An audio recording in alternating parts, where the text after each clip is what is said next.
Hello, everybody. I think you can hear me. I'm guessing it's getting started all right. Let's just check and make sure everything is going. Let me double check.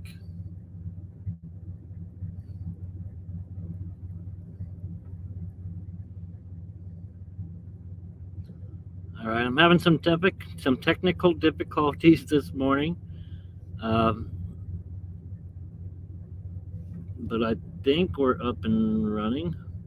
Yes. Okay. So you'll be able to hear me. You won't be able to see me, and I had some issues right before I started. With the truck batteries running dead. So I do have the truck running in the background. Uh, I am David Valentine with Freedom Express Media, and we're just going to go over a few things today. I've got some videos to show you, and we'll just talk and have some discussion. First, we have this sheriff that is standing up for the people and against, well, he sees some problems going on, and he's kind of coming up with his own way of fighting against it. And I just want to share that with you real quick. Or bill or law that's being passed. I have the ability to swear in citizens as deputy sheriffs. I have no limit on the number. I don't have a limit to my county borders.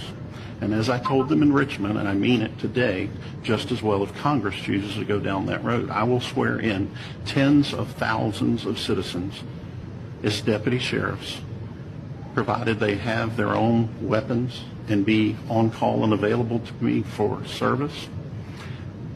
And they will be allowed to keep those AR-15s, high-capacity magazines, and whatever else it is, generally speaking, that's being talked about through all the chatter and rhetoric.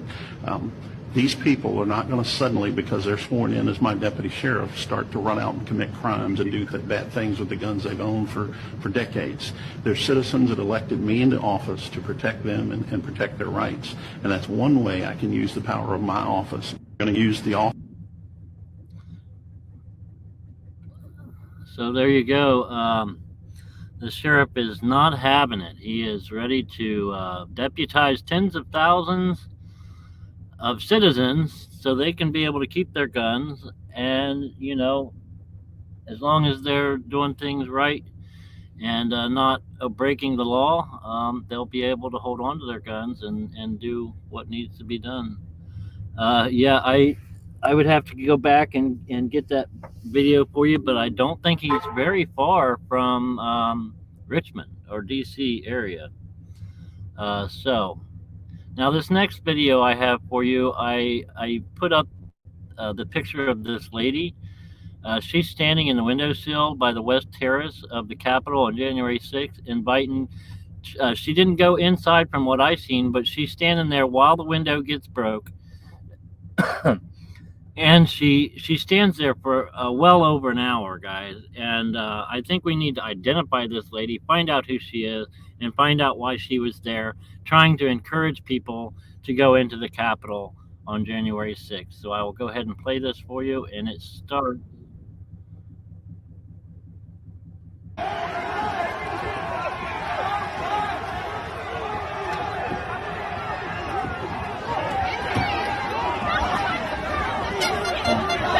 So these guys are trying to prevent people from breaking the window.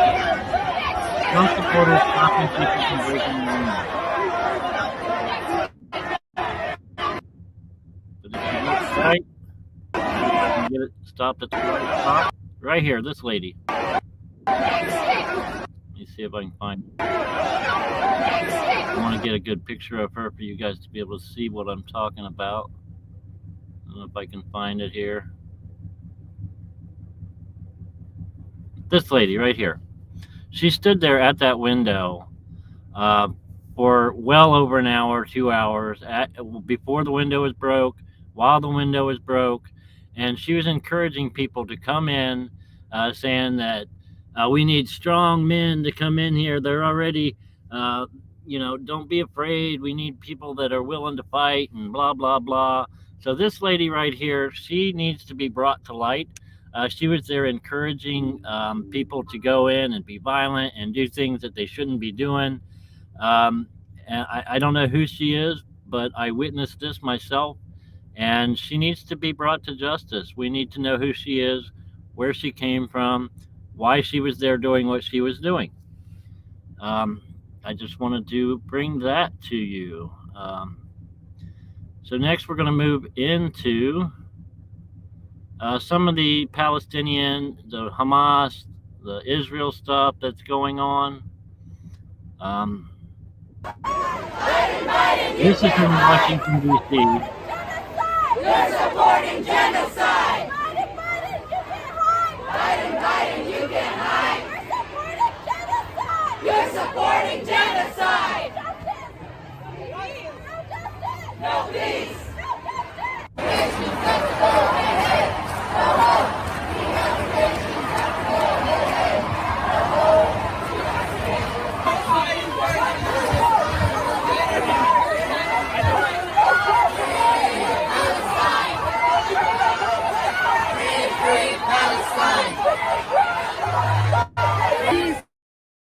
Ceasefire now! Ceasefire now! Ceasefire now! Ceasefire now! Long live Gaza! Long live Gaza! No justice! No peace! صراط الذين أنعمت عليهم غير المغضوب عليهم ولا الضالين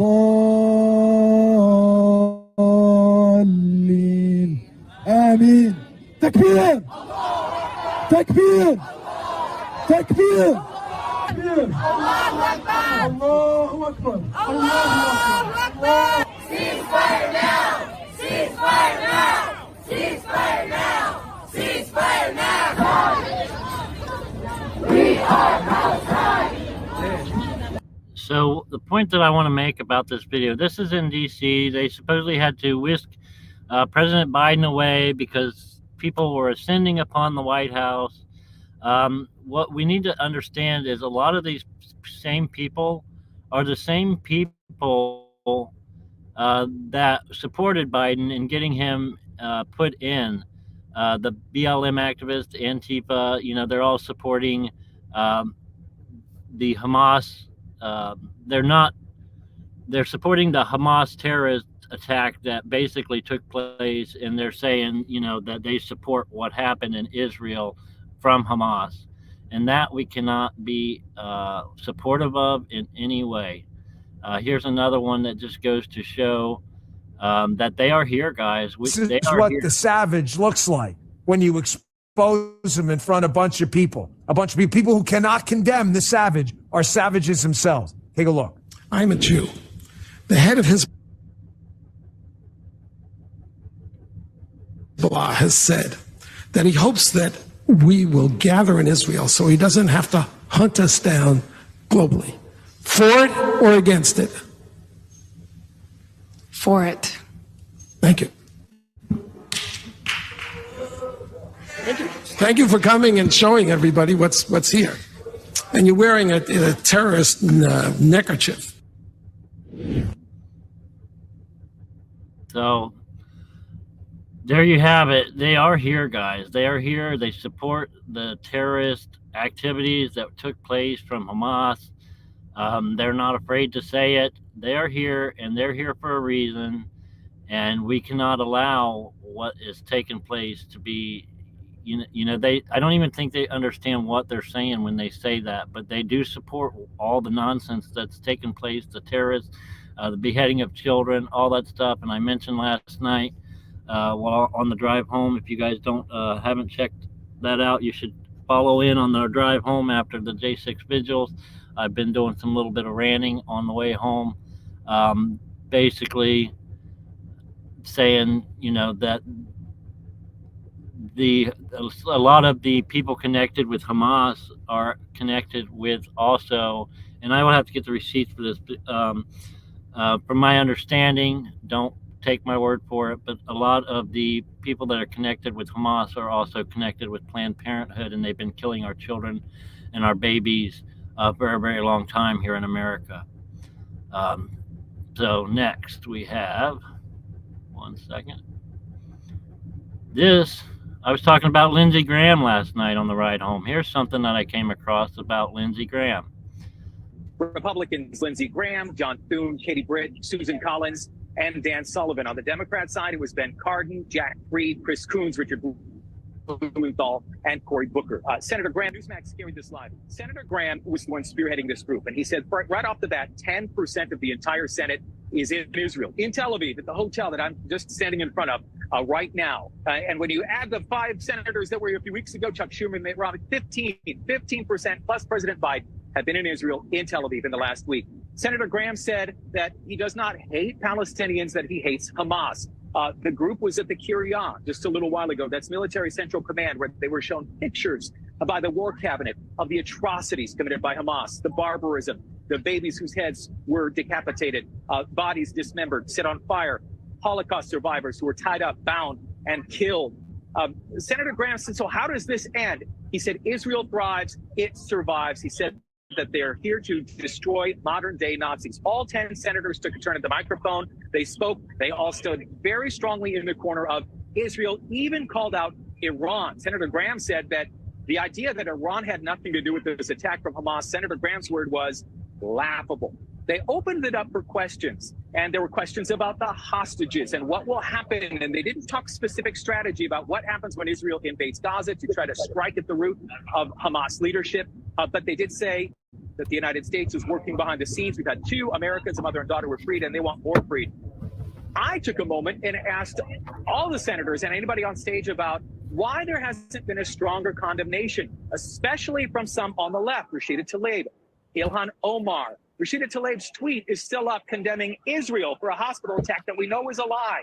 The Department of Defense, President Biden said it was a failed Palestinian Islamic Jihad rocket. It got testy. Senator Graham didn't like that question. I'm going to let you hear it right now. I want to say thank you for being here. My family lives here. I made Aliyah 2 years ago.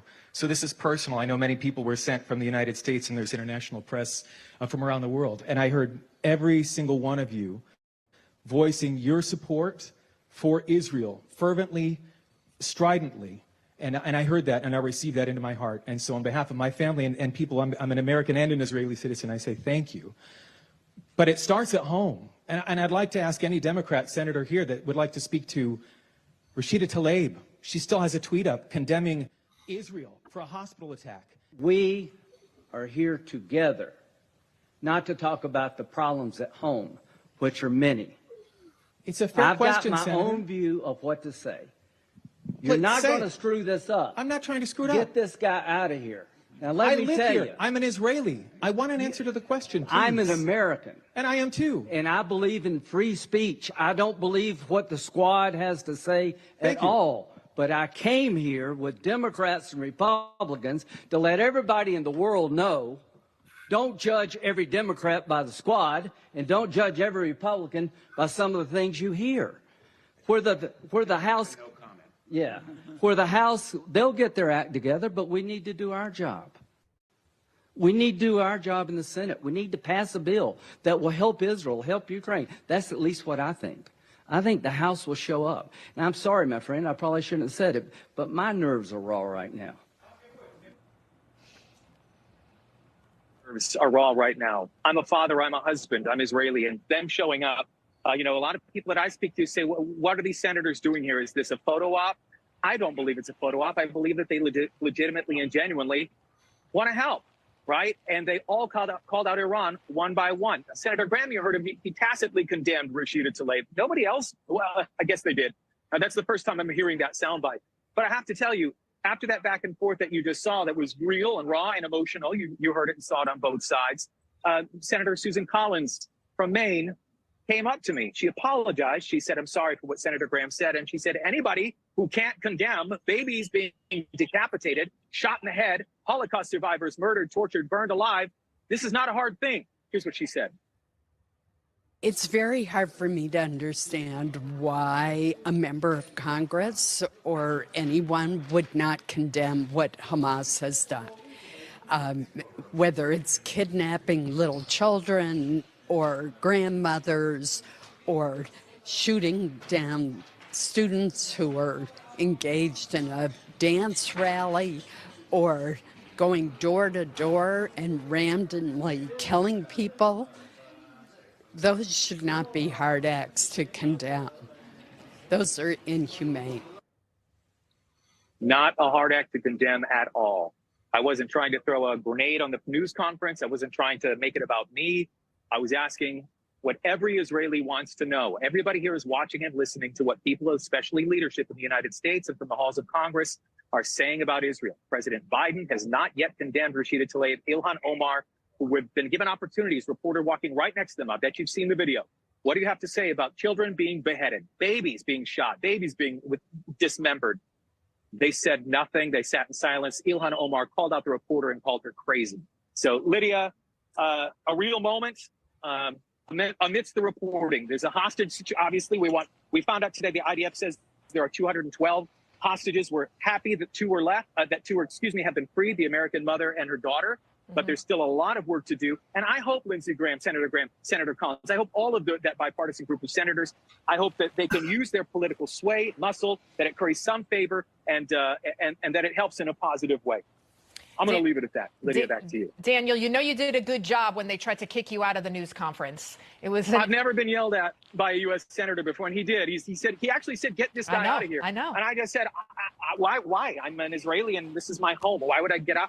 I just would like someone to answer the question. Yeah, that's not a hard question, and it's not a hard thing to answer. It's sick and wrong to decapitate a baby. You hit a nerve. It's sick and wrong to burn people alive. You hit a nerve, and that inflammatory rhetoric by Rashida Tlaib, it is extremely dangerous. We just heard that yesterday a prominent leader at a Jewish synagogue in her district in Michigan was stabbed to death. We don't know if there's a connection, but that kind of talk, it has consequences. It's incendiary, and it doesn't belong in this country, and they should face some repercussions for it. Daniel Cohen, you're doing a great job. Thank you so much for being with us. So I found that to be very, very interesting. Like I was saying, Lindsey Graham last night, with the whole J6 thing, when he was going through the Capitol saying, "You've got guns, use them." I don't know why he would suggest to use guns on people who aren't using guns or having guns or showing guns or brandishing guns or anything like that against them. They're mostly all completely peaceful, except for the few like Zachary Alam that were trying to break the window right next to the cop's head. And I showed last night on the stream where Ashley punched Zachary Alam, almost knocked his glasses off his face. She was trying to stop them from doing damage to the Capitol, and she ended up getting shot. Lindsey Graham is very dangerous with his words. He fails to condemn this terrorist nonsense or condemn the other Congress people who won't condemn it.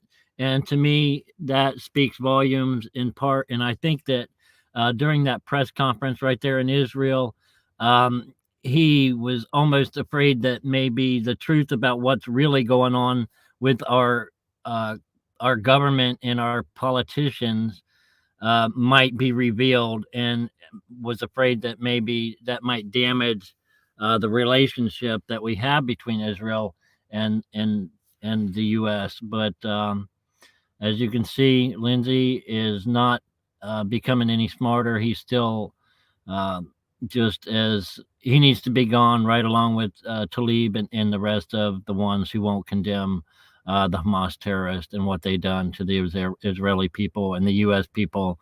We have Americans being held hostage. They did just say that there was 2 released, a mother and a daughter. I don't know if that's true, but I'm sure that if they were released, it came with a cost. So, we just don't know. Next, let's see what we got next here. This is in Illinois, I do believe. Just a quick, just another quick one. That you hadn't made a direct connection to Iran in this instance, but you acknowledged that Iran funds Hamas and Hezbollah permanently, and that money flows. There's a lot of talk about the $6 billion in the American hostage exchange. I heard you also say that it can be frozen at any time. Why isn't this the time to freeze that?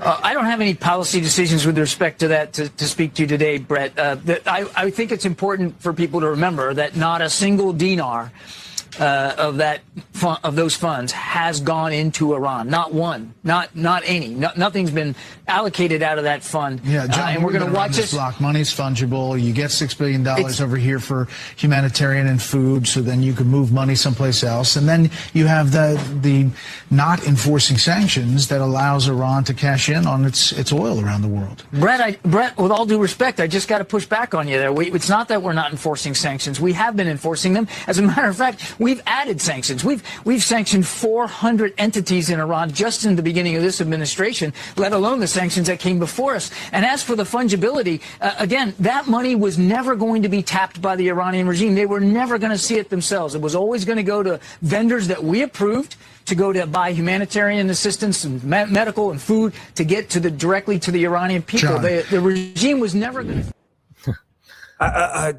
Enough. I can't with the money anymore. I can't. A lot of you want me to get the whiteboard out to explain to these idiots how freaking money works. Just refreeze the money, you dipshit. Stuff is up too. Yeah. You know, I heard you yesterday say. Yeah. So these guys, you see how the White House is responding. They're just talking in circles. They don't know how to deal with this, and they have. Everybody that they thought was supporting them coming against them too, because of their inability to act on the things that we the people need.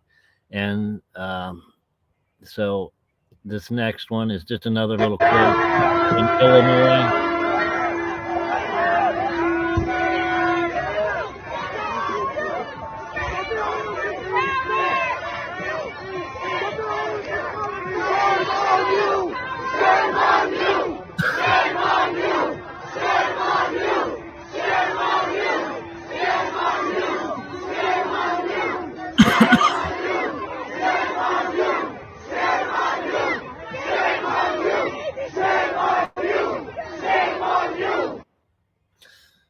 Okay, so there you have it. More in another city that I believe was in Skokie, Illinois. This is happening everywhere. They're all over the place. We have sleeper cells everywhere, and the fact that our government is afraid to condemn what has taken place and with the Hamas is just elevating these people to continue to do what they're doing. And with that, we're going to kind of twist over and do a little bit something different. We're going to go over to Matt Gaetz was on a excuse me, Twitter Spaces last night with Ivan Raiklin. Matt Gaetz came on, so I'm going to share part of what he had to say with you guys. If he wants to jump in and say anything, particularly if you have a list of questions, Congressman Gaetz, that you would ask all of the 9 candidates running for Speaker of the House, what would they be? And basically the floor is yours. You can take it for how long you want. Oh, I was enjoying listening to the conversation. I was really pleased to see Byron Donalds say publicly that if he were Speaker of the House, he would release the January 6 tapes. I would love to see all the candidates embrace that. I heard Mike Johnson, another strong candidate, say that his very first action would be not to fashion some, new long-term continuing resolution, which I loathe, but instead to get right back to our single subject appropriations bills that give us a chance to force the Senate to actually engage in some sort of transparent programmatic review of how these things are funded. Because if it's just, continuing resolutions and omnibus bills, nothing's ever going to change. We know that. So that was appealing. I would love to see all the candidates kind of adopt Mike Johnson's philosophy on single subject spending bills. And, I've heard Kevin Hearn say publicly that he's not going to be into any sort of divisive retribution against, the 8 of us or the 20 who stood up in January, that he was going to, work to align the conference really as a conference that is conservative. And we represent that conservatism and don't deserve to be hunted for it. And that would be a perspective I would hope everyone would take as well. So those are just a few things that are in the ether regarding the information space in the speaker campaign. I think we got some really good candidates. I think there were also some good people who didn't run, but I think we got some good candidates. I think a number of these folks represent a market improvement over McCarthy and a real blow to the swamp. But look, I mean, we're going to hear their case tomorrow night, and after that, I'll probably figure out who I'm voting for. Congressman Gaetz, is there any discussion, whether it's this round or previously, on if the House Sergeant at Arms or the acting Bill McFarland would be replaced with someone maybe a little bit better, like a Kash Patel? I don't know. I don't know if Kash is looking for new work. Kash would probably have to take a pay cut for that. But so I don't know if I'm going to speak for him. But I do think that whenever a new speaker is brought in, it is an opportunity not just to change the portrait, but to change the infrastructure that undergirds everything from the security to, the staff, the political operation. You really get a chance at a clean sweep. And one of the arguments Tom Emmer has made is he has a team. These other folks, and again, I've championed some of the features of their candidacies. They would have to basically build a team. One of the talking points from the Emmer campaign is, I'm the one that's least likely to end you up with the McCarthy team, because almost anyone else that would come in would naturally have an inclination, toward a lot of the people that were part of kind of the McCarthy speakership, whereas Emmer has built out his own whip operation, and so would have his own team. I thought that was an interesting argument as well. Excellent. I don't know if you were in at the beginning, but the main focus of kind of like the questioning that I started off with is, who would they commit to in terms of a House Sergeant at Arms, and would they commit to once that Sergeant at Arms becomes the chair of the Capitol Police Board on January 3rd? Would they be willing to essentially remove the U.S. Capitol Police Chief Thomas Manger if he refuses or blocks the release of the CCTV footage, as well as the internal documents deliberating that essentially were used to criminalize all J6 defendants, so that we could see it transparently, the decision-making process on criminalizing all the J6 defendants?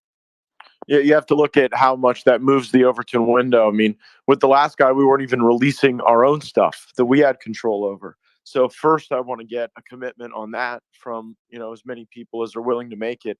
Again, I think Byron Donalds being in the race and setting that as a marker now really draws the other candidates into sharp focus. I mean, that now they'll have to respond when they're asked tomorrow if they agree with Donalds on that point, on that perspective. So I think we.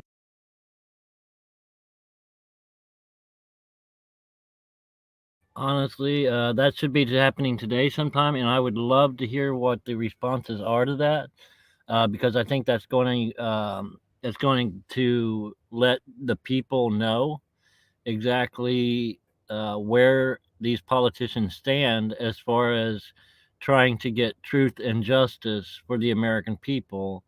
And I believe the American people want the truth and they want justice, no matter how that may fall for anybody. And I believe that we know where that's going to lead us, that's going to lead us to a lot of these guys out of jail. It's going to prove that they were there and trying to help, like Sheriff McAbee with Roseanne Boylan. He wasn't beating on any officers. He was protecting an officer. He was trying to save Roseanne Boylan's life. So I'm really excited actually to hear the responses from the other Congress people as to what the answer to Byron Donalds' release of the J6 immediately if he becomes Speaker of the House is. I'm curious to see what their answers are, and I believe that that's going to show the American people exactly who is for the people and who is not for the people. We've already been incredibly well served by his candidacy, and what I've heard also is that Byron is really right there in the top tier when it comes to gathering support, which always great to hear a fellow Floridian crushing it, doing well. Byron would be an inspirational pick. He's a dynamic communicator, so that's certainly something I think a lot of folks are weighing as well. Perfect. Phenom, you got anything? Whoops, my mic got stuck. Hey, Representative Gaetz, thanks so much for jumping in, and thank you so much for, keeping your word. It's not just what was asked when McCarthy was trying to take the gavel, but remember, he made that commitment to America, kind of like a redux of what Newt Gingrich had written. And even with the border, something as so unifying as the border, we didn't really see that happen. He had said that if something didn't happen, that Mayorkas needed to resign or he would be impeached. What do you think the people running for now, like who do you think would bring that across the finish line? Well, if you are going to focus, this majority towards investigation and impeachment, I think that the two that rise to the top are Mike Johnson and Byron Donalds. Mike Johnson serves on the Judiciary Committee with me. He actually sits next to me on the Judiciary Committee. We partner on a lot of projects there. We often, spar with one another to prepare to question witnesses and to build deposition outlines and to think about how to design hearings. So I've got a tremendous amount of respect for how he would approach that. And by the way, Mike Johnson's been sitting right next to me, concerned, about the pace of some of the oversight previously. And Real quick, how he answered that question and how he talked about how him and Byron Donalds worked together on how to respond and how to question and how to do these things. I know I have said many times that it really looks like East Coast Hollywood, and honestly, that is what it looks like. But it is good. I will say it is good to hear that they're actually working together and working on these things and trying to come up with the best ways to get the answers for the American people. I don't believe that all Congress people are doing that. I believe that there's a select few at the moment, and I do believe that we are at a crucial time, and we have a great opportunity because they're not able to get their person in. The person that is paid for and bought, they're not able to get that person in right now. And I think that is a good opportunity for America right now. It's good for us to be able to have this. And I will go ahead and continue. I think Kevin McCarthy was bottlenecking a lot of the work that we wanted to get done. Mike Johnson, I could say with a very, very high degree of certainty would move that along. And he's also a brilliant constitutional scholar. He whips Jamie Raskin up one side and down the other whenever they lock horns on a fine point of constitutional law. And then the other is Byron Donalds. He's on the Oversight Committee. I think some of the best moments from the Oversight Committee have come from Byron and his review of the evidence and presentation of the evidence. Those two, I think people like, Jack Bergman and Gary Palmer, people like Austin Scott, who are more on like agriculture, armed services type committees. I think that or the budget committees, that there may be less kind of steeped in the facts of some of the oversight work regarding Mayorkas and the Biden family that you might see from those other folks. Thank you. Should we let's go to Alec. Oh, go ahead, Ivan. Yeah, real quick, Congressman Gaetz. First off, I've never told you this in person or really in the spaces. I really, truly want to thank you for you literally putting everything on the line politically to do this. And you continue to do it consistently, literally since before January. So massive kudos to you. I don't know how we can repay you other than literally just support you in this public ecosystem. So with that, I mean, what do you think, what's your over under? Do you think since there's 9 candidates, are we going to really get anywhere in terms of coming out of that conference tomorrow? Since there are so many, does anybody get a majority, or is it going to be whoever gets the most votes that's going to be pushed forward, or do you have to get 50? No, great question. Now I want you to pay attention to his response to this, because this is really important, and I think that this is what we the people have been waiting for. and thanks for the kind words. I mean, I don't view it as political risk. I'm just trying to do our very best to fight against a deeply corrupt system that is highly mechanized, highly capable, and highly resilient to attack. I mean, you saw how resilient this system was to the Donald Trump presidency and what they were willing to do to try to distract and derail him. And so I don't really think what they do to me is much anything compared to what they did to Donald Trump. But I am on a mission to change this place, and I'm going to force change here, or I'm going to die trying. And I think a lot of us feel that way. That's the point that we're all at right now. Is we have to make this change right now, or we're willing to lose our lives to make America better and to give our children and our grandchildren the lives they deserve here in America. Right now, there are people who are used to being in complete control, who believe that there is chaos because they don't have someone in the speaker chair who they have completely bought and paid for. And that may be chaos to them, but I view it as opportunity. Here's how some of that process is going to roll tomorrow. There will be a candidate forum, and then on Tuesday, you'll have all of the candidates available to be voted for. Then, if no one of those candidates reaches 50%, which I think is fairly likely, though not certain, it's possible that one of the candidates could get to 50%, but I think highly likely that no candidate will be at 50%. Then you rerun the election, dropping the bottom candidate. And you continue that process until someone has achieved 50%. Then our new tradition is that after someone has achieved 50% and been designated, you have a subsequent vote of confidence in that person to indicate how many potential holdouts you've got to work before you hit the floor.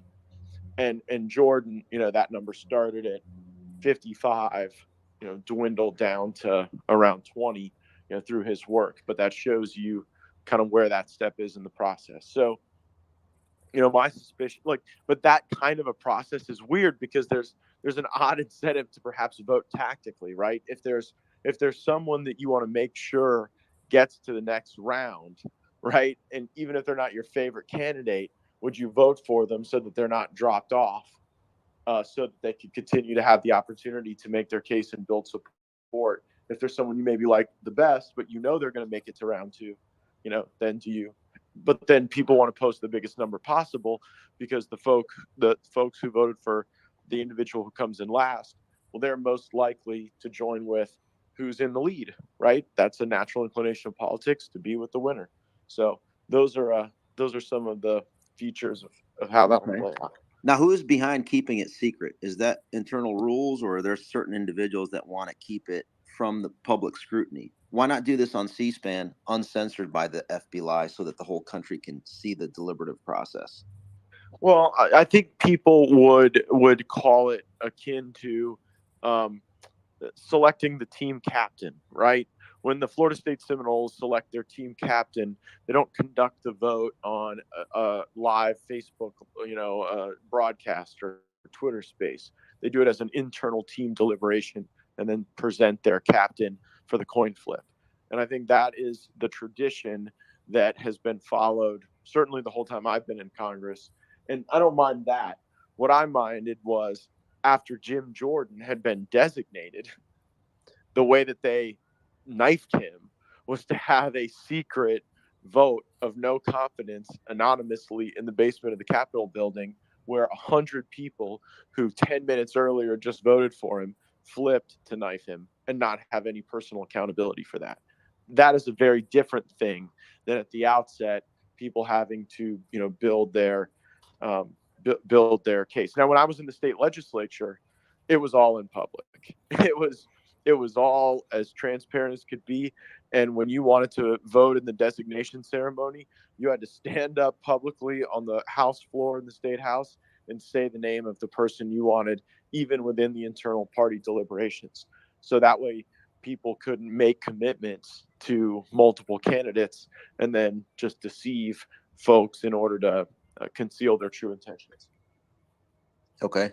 I see, Jordan, you have your hand up. You want to jump in? Hey, Ivan. Yeah, thanks. And thanks, Ivan and Phenom, for hosting. Thank you, Congressman. So we really, and looking at FEC reports, one that we're trying to primary establishment. And if so, I would voters to care. A super helpful boss on that front. But look, I think that there's a reason the establishment is established. It's because they're good at it, and they've built a system that keeps their people in power and rebuffs any sort of outside populist attempt to dislodge that power. And the lobbyist and special interest money is really the fuel for that entire system. The only way you really beat it, because incumbents have like a 90-something% reelection rate, and it's particularly high, I think, in primaries. The only way you beat it is with a tidal wave moment. Occasionally you get people who will defeat, an incumbent in a primary. Lauren Boebert in Colorado did that successfully. Bob Good in Virginia did that successfully. So it does happen, but it's the rarity. But you have to have almost like in 2010 when the Tea Party wave just knocked a bunch of these codgers out of there. And I don't know if this is the beginning of that. It kind of feels like it. It kind of feels like people have had it with the establishment in both parties. People are tired of the managed decline. The Democrats are trying to turn us into a socialist, Marxist, kind of, post American country. And at the same time, Republicans seem to just want to walk us a little bit slower toward that fate. And it's not good enough. And my hope is that people see that there are a few folks here who are fighting for them. And there are a few folks here, like you saw in the public votes for Jordan, who are particularly sensitive to the worst of outside influences. And knowing both of those groups gives us a path forward, something to build on, and a way to identify some of the worst rot that we have to deal with as we're trying to save the country. So I don't know if you can hear me. Yeah, so that's kind of what I've been saying. I don't know if these guys have been listening to my streams or what's been going on, but this is kind of exactly what I've been telling you guys when I've been doing my ranting here lately. It's exactly falls in line with it. No, they're not really listening to my streams. I think that the people are starting to wake up. I'm starting to wake up. I see what's happening. I see what's taking place. We're tired of supporting these rhinos, these bought and paid for politicians. We're just tired of it. The people are tired of it. That's why we don't support McCarthy. We don't support the people who have these special interest groups that they do their voting for. We're done with it. We care about the people, and that's what we want. We the people are who they work for. We vote them in. We want them to do what is in our best interest, and we see that now. And we've been waking up to that. And so with that, this is getting ready to go into Tariq Johnson, which is the former Capitol Lieutenant Tariq Johnson that worked on January 6th, that wore the MAGA hat. He's getting ready to ask Matt Gaetz some questions. And I think this might be the first connection between Tariq Johnson and Matt Gaetz. But unfortunately, I don't know if Matt Gaetz dropped out and didn't listen to the question, or if possibly maybe somebody bigger than that didn't want this connection to be made. I just want you to just witness. Before we give the mic to Tariq Johnson, I just want to add that becoming a precinct committeeman is absolutely essential to supporting, people in office, getting people in office that represent America First values. It just can't be overstated how important it is to have boots on the ground and have a ground game, to get out the vote, to fundraise, and to just, help spread the word of how we can, really affect change. So I'll put some information down in the bubble of how to become a precinct committeeman, and let's go to you, Tariq. Thank you for giving me the mic. First, I want to say thank you, Congressman, for joining us here today. I am a former lieutenant with the United States Capitol Police. I resigned in September of 2022 after January 6th. January 6th was actually my last day of work, and knowing everything that I knew that I couldn't go back to work for Yogananda Pittman, who was the assistant chief in charge of IICD at the time I left, and I didn't want to remain quiet. And I knew that I couldn't speak publicly until I resigned. And I know that there were a lot of people who were aggrieved because of January 6th. And if I was to remain silent, I would have had to remain silent for almost another 2 years.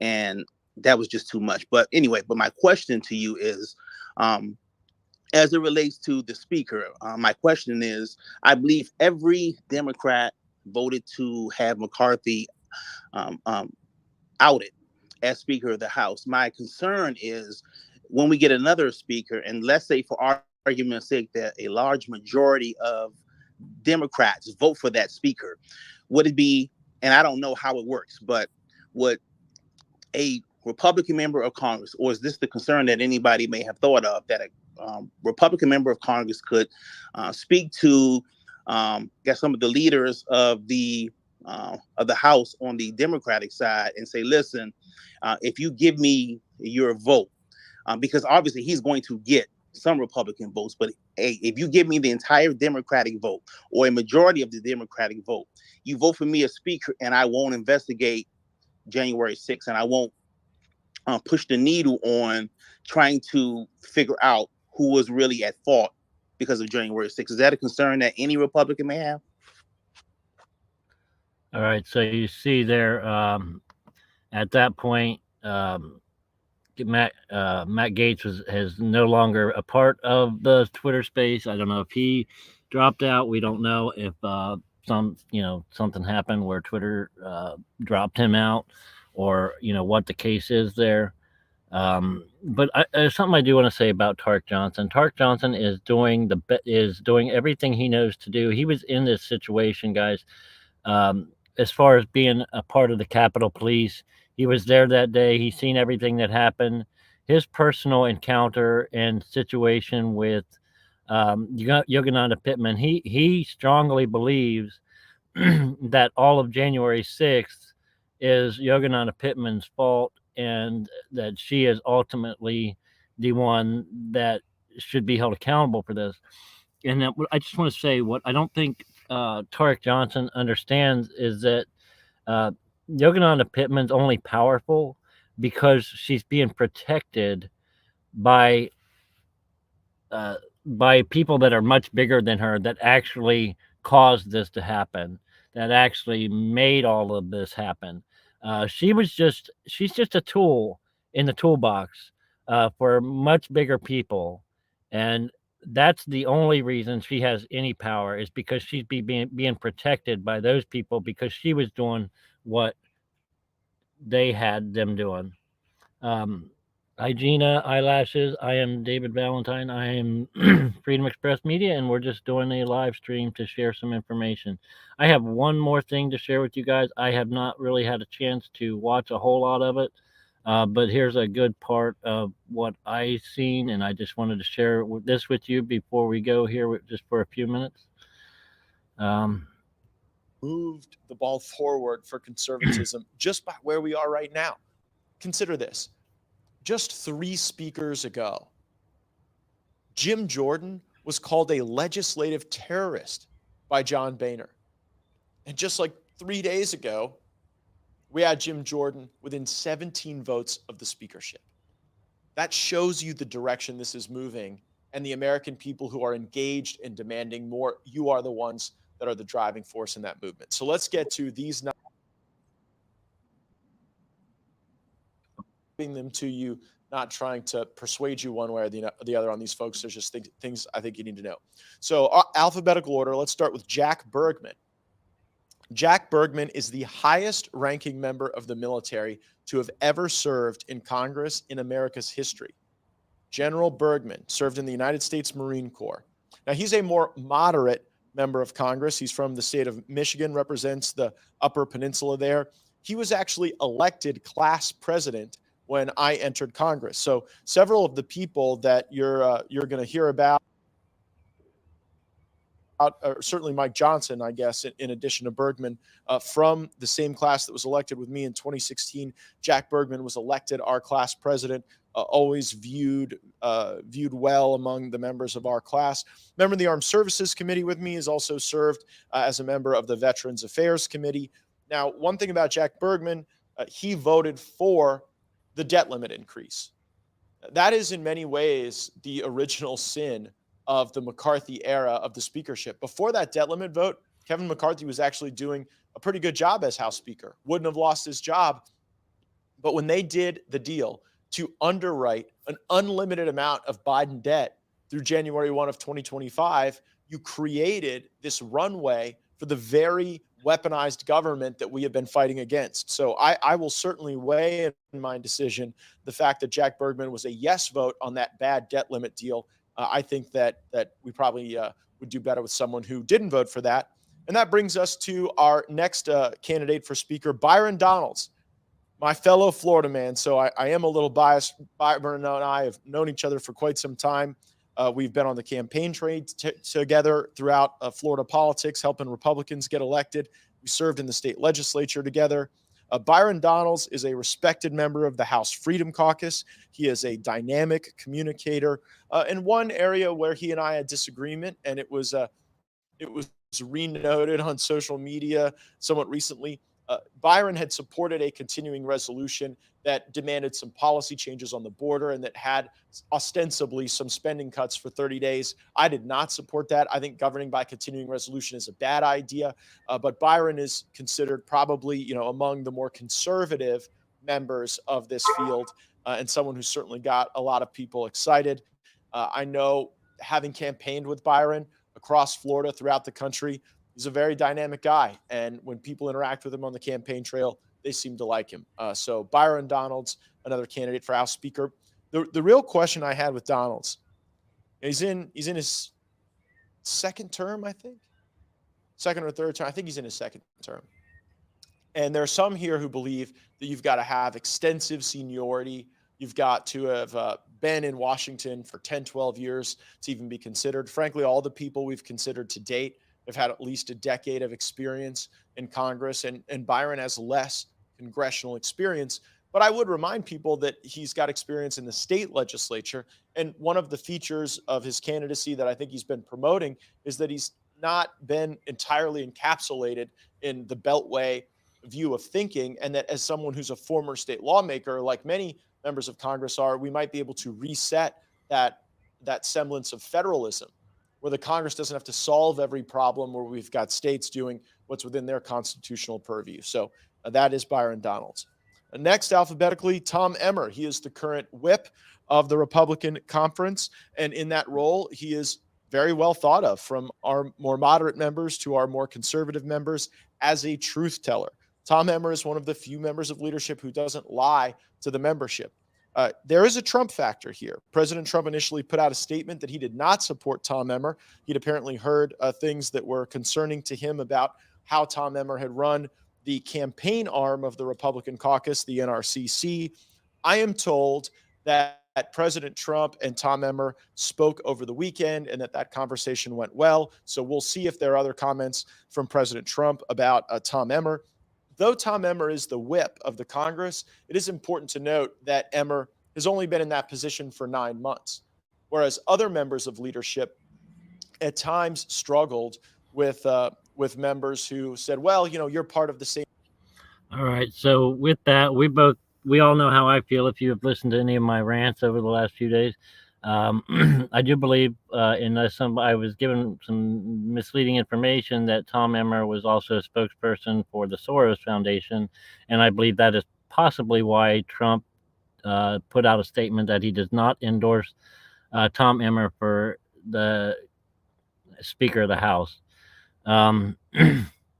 So we've been going for almost an hour, guys. We've had a pretty good show. I thank you all for being here. I've got one last funny clip to leave you guys with before I go.